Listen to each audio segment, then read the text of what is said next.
The dream of an explorer is in some ways paradoxical. A lone adventurer carves a path through the great unknown and unearths from the firmament some fascinating prize, a lost civilization or an ancient temple or some other great work of history that they get the privilege of venturing deeper into than any previous explorers before them. The paradox isn't immediately obvious if you're used to this kind of story, as most of us are, but it becomes kind of blatant from an even slightly external perspective that doesn't assume we're automatically on the side of the explorer. Because if the cool parts about being an explorer is that you're unearthing unknown wonders in uncharted lands, it gets a little awkward when the thing you find was built by people who were there first and frequently are there still. Like, do they just not count? And the short answer is, in stories of this genre, yeah, they don't count. The people who made and often inhabit or guard the thing the explorer has discovered exist mostly because the narrative needs them to in order to justify something for the important person to find worth exploring in the first place. The most narratively exciting stories of exploration happen in places with stories of their own. Stories of their construction, their abandonment, their enduring protections the explorer has to navigate around. For something's exploration to make a good story, someone else has to have gotten there first and made it that way. Which, of course, means the explorer isn't discovering shit, except in the sense that one might discover a great little coffee shop in their neighborhood. Someone already knows it's there. The builders deserve way more credit than the schmuck who stubbed their toe on the doorframe and decided that meant they get to put their name on the map. This fun little contradiction is incredibly deeply rooted in both the real history of colonialism and the fictional space of action-adventure stories. For the easiest example in comparatively recent history, we can take the popular phrase, "Columbus discovered America," and shake out all the other compelling inaccuracies to point out that when Columbus arrived, there were already several million people who knew the Americas existed because they lived there. They just get treated like their existence is an inconvenience in the way of a cool, heroic adventurer story. The narrative structure automatically primes us to assume that the explorer is the most important person whose experiences are thus the ones that matter. But there's a reason this heroic explorer narrative gets so sanitized and lionized, even though the historical context of it is so overtly full of human rights violations it made even the government responsible for the Spanish Inquisition go, dude.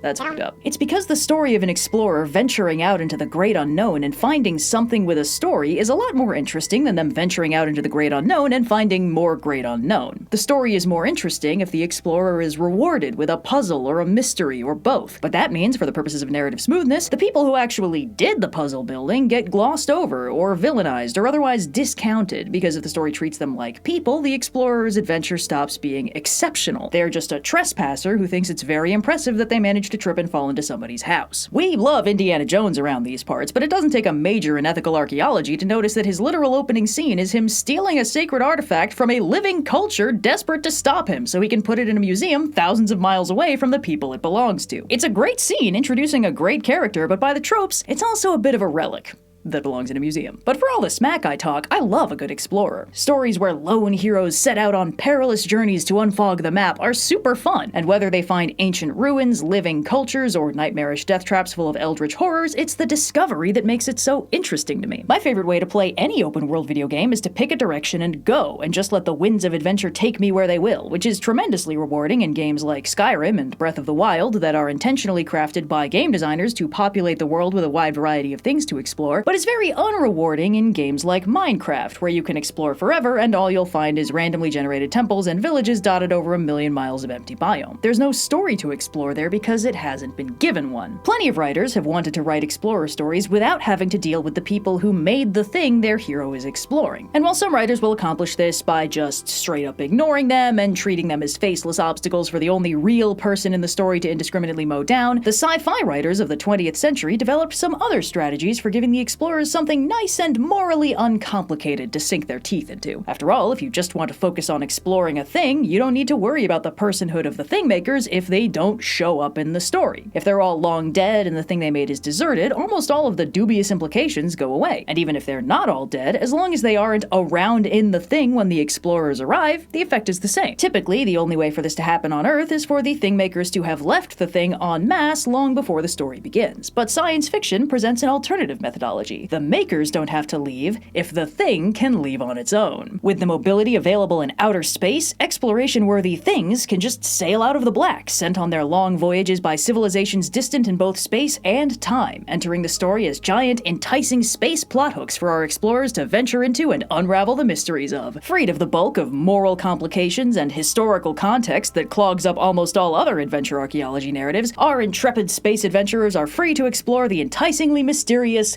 Big Dumb Object. No, seriously, that's what they decided to call it. It's got a Wikipedia page. The conceit of the Big Dumb Object is simple, and the stories typically all start the same way. Scientists watching the skies have detected the existence of something unexpected. It's very big, it appears to have been artificially constructed, and they want to know what's up with that. A team is assembled to investigate, and our heroes board their ship and sail the starry seas to the position of the Big Dumb Object. Now, what exactly the Big Dumb Object is can vary, but it is almost always going to be a really, really big spaceship, mostly because in order for something to function in space while also supporting the human life necessary to explore it, it usually kind of has to fit the definition of a spaceship. It is possible for other plot devices to fall under the BDO umbrella without being a really big spaceship, but it's pretty rare. The archetypical example would be the Monolith from 2001: A Space Odyssey. It's not as big as some BDOs, but it sure as fuck is an object, and its weird anomalous properties make up for its comparatively unimpressive stature. Plus, the story structure is identical to the archetypical BDO narrative, and its anomalies only become clear when our intrepid explorers get sneakily deployed to figure out what's up with that. You can also get slightly more proactive BDOs, like V'ger in Star Trek The Motion Picture, a colossal and dangerous alien life form beelining towards Earth with unknown designs. And as our heroes engage in the standard Trek protocol of throw red shirts at it until we figure out what makes it tick, it eventually turns out that V'ger is the result of the long-lost Earth-made Voyager 6 probe going through a negative space wedgie, getting an upgrade from a bunch of aliens, and dramatically misinterpreting its internal directive to learn as much as possible and then return to creator. It's somewhat unusual by BDO standards, but it still fits the broad categorization in that even though it's broadly sapient, it's almost completely inscrutable, and our heroes have the most success figuring it out by exploring inside it. But most Big Dumb Objects lean less on the extreme weirdness and more heavily on the big angle, and its discoverers will initially be wowed with its sheer, incomprehensible scale. This is something space is very good at invoking on its own, but the Big Dumb Object carries an additional level of wonder and fear from the implication that someone had the capability of engineering and constructing something so massive and advanced. The most common question that surrounds the Big Dumb Object is, how is this thing even possible? Shortly followed by, what is it for? Big Dumb Objects were constructed with a purpose by some unknown power, usually alien and strongly implied to be utterly incomprehensible to human minds, which handily escapes that explorer narrative finger trap thing I was talking about, because the other way to avoid fussing over the personhood of the thing makers is to portray them as utterly inhuman and therefore totally unrelatable. This is, of course, an extremely gauche way to characterize human thing builders, but it's much less unacceptable when applied to actual space aliens. That said, many sci-fi writers really like exploring the personhood of fictional aliens, so this escape hatch sometimes goes unused. But while some stories will end up exploring the humanity or more broad personhood of the creators of the Big Dumb Object, many of them handwave it regardless, as those alien beings either being long dead themselves, outlived by their technology, or in some way transcendent beyond the abilities and comprehension of humankind. It doesn't matter how relatable they might have been if they're all gone anyway, and that's an appealing approach for BDO stories, because this handily forces the protagonists to figure everything out from scratch, without guidance from anyone who actually knows how the thing works. The appeal of the Big Dumb Object is in the object itself, and the characters exploring it gradually piecing together its history and purpose, and the capabilities of its creators, without ever having to contend with complex ethical questions of cultural ownership. With all that said, there's one really simple example of a Big Dumb Object that avoids all of these alien mystery shenanigans, and that is the Death Star. Built by humans for humans with the very simple purpose of shooting gun at planet to make planet go away. It lacks a lot of the mysterious allure of a more classical Big Dumb Object, but its introduction into the story still follows the BDO format, up to and including the fact that our heroes initially cannot fathom what they're looking at. It can't be a ship, it's the size of a moon. It's borderline incomprehensible. The original movie is absolutely uninterested in leaning into this overwhelming and terrifying sense of scale, but later Star Wars installments play it up a lot more, and the way the Death Star is framed in Rogue One and Andor highlights its vastness and the sheer unthinkable amount of time and resources and lives it took to build. In this case, the magnitude of the Big Dumb Object is used as a direct representation of the magnitude of the Empire's callous, casual evil, and how many lives must have been sacrificed in the creation of this monument to cruelty and absolute power. And then a farm boy boy from Podunk Sandtown blew it up in a day. Look on my works, ye mighty in despair. But the Death Star kind of highlights that not all BDOs are built the same, and while they're almost all introduced in a similar way, after the characters reach the big dumb object, the plot can basically start doing whatever it wants. The BDO exists to be explored and wrangled with, and Death Star explosion aside, most BDO-centric stories will follow the cast doing a series of careful exploratory expeditions and experiments, running afoul of security systems, accidentally awakening eldritch horrors beyond mortal comprehension, and basically whatever else the writer wants to happen in showing off their big dumb object. The shape of the story from this point on is heavily dependent on the unique properties of the BDO itself, although it's weirdly common for one or more main characters to end up undergoing sci-fi bullshit evolution as a result of the BDO choosing them or deeming them worthy or wanting to learn from them or something, and the stories usually end on a pretty open note, allowing for further exploration and revelations about the original builders of the BDO in 1 to 4 sequel novels later on. Yeah, if you guys think I explained too much, try the hard sci-fi world builders of the 60s to 80s. They'd write whole sequels because somebody pointed out that they got their orbital mechanics wrong. While some BDOs are wholly alien, with the mystery of the story grounded in the question of what possible purpose they could serve, the root of most big dumb object designs comes from the space of theoretical megastructures, a kind of speculative design exercise that asks some variant of the question, if I had infinite resources and infinite time, what kind of crazy shit could I build? Because frankly, many BDO stories really only exist as the paper-thin justification around a really cool world-building idea the writer had that they wanted to share with everyone. Because, hey guys, let me tell you about my spaceship idea is a pretty hard sell, but hey guys, wanna read my book about a fun cast of characters exploring my cool spaceship idea is a much more accessible point of entry. A lot of these BDO designs were initially conceived of as hypothetical solutions to anxieties that were very pressing in the post-World War II world, like the looming threat of energy crisis that motivated the current shift towards renewable energies. How could the fossil fuel-burning visionaries of the 1960s hope to reach the furthest stars before they ran out of dinosaur juice? Or cooked the planet by burning all that dinosaur juice. This is how we get ideas like the Dyson sphere, a mesh enclosing a star that harvests its excess energy output that would otherwise just be lost to space, theoretically providing all the energy an advanced spacefaring civilization could want for as long as their star kept burning. There are also slightly unusual instances of this kind of speculative world-building intersecting with reality. In Arthur C. Clarke's novel Rendezvous with Rama, the BDO is a cylindrical colony ship of alien design that enters the solar system and is detected by a program called Space Guard, designed to watch space for potentially dangerous asteroids and other collision risks. And alien spaceship design aside, this asteroid early warning system was a legitimately good idea, so they did it in real life and called it Space Guard. This was also around the time when anxieties about overpopulation started becoming more prevalent, leading into concepts like Larry Niven's Ringworld, a thin cylinder of artificial land stretching all the way around a star, with walls around the edges to hold the air in as it's spun for centrifugal force to mimic Earth's gravity on the inner side of the ring. With literally hundreds of trillions of square miles of surface area compared to the real Earth's paltry 200 million, a ring world would be able to support the population of 3 million Earths, which, frankly, seems like overkill, and also kind of putting all your eggs in one basket, because the ring world is actually much less stable in the long term than an ordinary planet would be, because a ring world doesn't exactly orbit the sun it's centered on. A planet's orbit happens because the gravity of the sun is constantly pulling the planet straight towards it, but the planet's own momentum means that it keeps missing the sun and swinging wide. If Earth stopped moving around the sun, it would start falling directly towards the sun. A ring world enclosing a star would be being pulled towards the sun at every point along the ring world's surface, which means it's not falling towards the sun and missing in a sustainable and stable orbital pattern, it's just sitting there, only staying in equilibrium because it's all trying to fall into the sun at once, pulling against itself in the process. Which means, if it gets knocked even slightly off kilter and the sun stops sitting perfectly in the center of it, the gravitational pull on the ring world will become asymmetrical, meaning the closest point on the ring world will start being pulled more strongly than the rest of it, and therefore start falling into the sun, taking the rest of the ring world with it. Ringworld's original readers were the exact kind of nerds to notice and point this out in a massive deluge of letters to the editor, which is why Niven then wrote a sequel to explain how Ringworld was actually kept stable through a very precise arrangement of rocket thrusters that are now non-functional, forcing our heroes to try and figure out a way to save Ringworld from its own design flaws. I bring up Ringworld because it's a peak big dumb object, and while I'm not the hugest fan of the original book's plot, I love the Ringworld itself and the world building in the most literal sense. The structure of Ringworld as a story is incredibly incredibly simple. Here is a thing of unfathomable scale whose mere existence implies the hand of a terrifyingly advanced creator. Figure out what's up with that. It must have been constructed by scraping every ounce of available matter out of the solar system, planets, planetoids, moons, and transforming it through unknown advanced technologies into an unimaginably strong foundational material, sculpted into a replica of familiar mountains, rivers, valleys, and even oceans. Even crossing it edgewise, wall to wall, a distance of a mere million miles compared to its circumference of nearly 600 million miles, would take the traveler the distance from the Earth to the Moon 4 times over. On Earth, from ground level, the average observer sees the horizon about 2 miles away. If you're in a tall building, you might see the edge of the Earth tens of miles away. From an airplane, you might see hundreds of miles. On a ring world, the horizon isn't. In the short direction, the world stretches flatly for hundreds of thousands of miles and fades into inevitable atmospheric distortion and fog. In the long direction, the world curves up.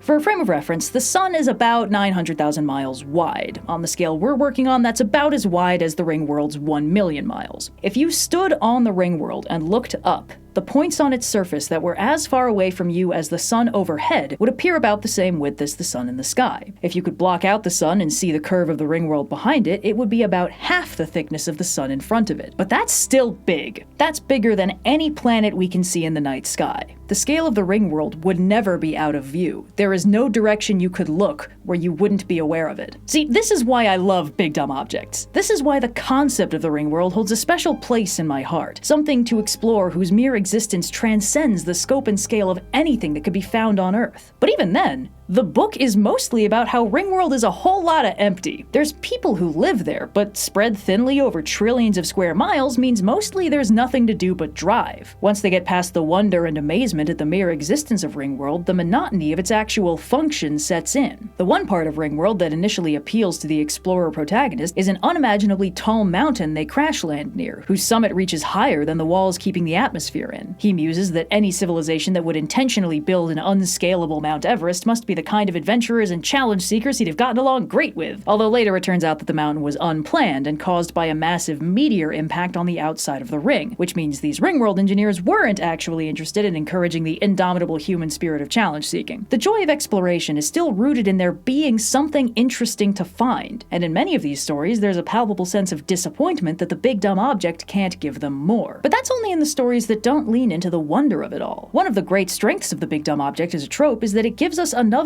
angle on the vastness of space, and arguably it's a much more optimistic one. It's easy to play space for horror, and many BDO stories do. It's kind of like how the enormity of a shipwreck or a beached whale reminds you of the even more unfathomable enormity of the ocean that swallowed or spawned it. When a big dumb object comes sailing out of the black, ancient beyond measure and vaster than stars, it reminds us that the big dumb object is still an insignificant speck by the metric of the void. But at the same time, the BDO embodies another facet of the genre, that somebody built it. Somebody could build it. It seems unimaginably enormous, and the scope of work and time and technology involved in its creation seems impossible, and yet it was possible for someone. And if they could accomplish something like that, maybe someday we could too. The creators of the BDO may be long gone, or maybe they've just moved elsewhere, or the heart of their civilization is unimaginably distant, and this runaway BDO is just light years off course. But the BDO proves that great works can be accomplished. Someone out there reshaped every ounce of matter in their solar system into a ring world. Someone built the monoliths from 2001. Someone upgraded Voyager into V'ger. Someone sent Rama on its rendezvous with the sun. And yeah, there's a looming infinity of existential dread hanging behind every one of these wondrous possibilities, frequently actively explored in the story. What would make a civilization desperate enough to build something as unstable as a ring world? What kind of threat would have facilitated the construction of a weapon this powerful? If they spent all these resources and energy building something fit for habitation, why is there nobody here? But, like how the stars in the night sky draw the eye away from the infinite blackness between them, the wonder and awe at the big dumb object draws focus away from the frightening questions underpinning its existence. Sure, we wonder why they were made, but also, how were they made? Could we make them too? What can we learn from their example now that we're privileged enough to have it? Just like the pulp adventure novels of old telling the tale of the brave explorer discovering the great empire of people who built the damn things, the big dumb object drives home 2 points. The universe is bigger than we've ever been able to conceive of, and the people who came before us have filled it with wonders. So, yeah,